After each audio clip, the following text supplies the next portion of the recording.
اعوذ باللہ من الشیطان الرجیم، بسم اللہ الرحمن الرحیم، اللہم صلی علی محمد و آل محمد وعجل فرجہم۔ نہج البلاغہ خطبہ نمبر 200۔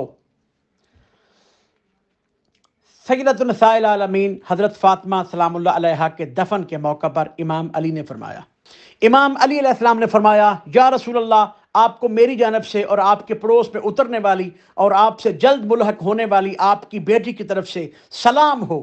یا رسول اللہ، آپ کی برگزیدہ بیٹی کی شہادت سے میرا صبر و شکیب جاتا رہا، میری ہمت و توانائی نے ساتھ چھوڑ دیا، لیکن آپ کی مفارقت کے حادثہ عظمیٰ اور آپ کی رحلت کے صدمہ جان کا پر صبر کر لینے کے بعد مجھے اس مصیبت پر بھی صبر و شکیبائی سے ہی کام لینا پڑے گا، جبکہ میں نے اپنے ہاتھوں سے آپ کو بھی قبر کی لحد میں اتارا تھا۔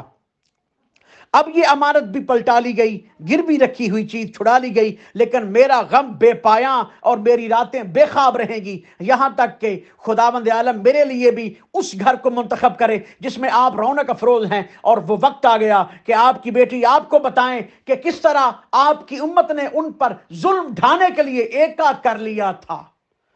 آپ ان سے پوری طرح پوچھیں اور تمام احوال و واردات دریافت کریں۔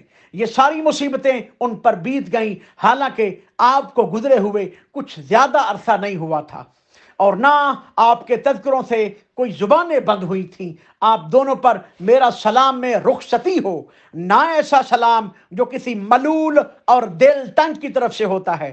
اب اگر میں اس جگہ سے پلٹ جاؤں تو اس لیے نہیں کہ آپ سے میرا دل بھر گیا ہے، اور اگر ٹھہرا رہوں تو اس لیے نہیں کہ میں اس وعدے سے بدظن ہوں جو اللہ نے صبر کرنے والوں کے ساتھ کیا ہے۔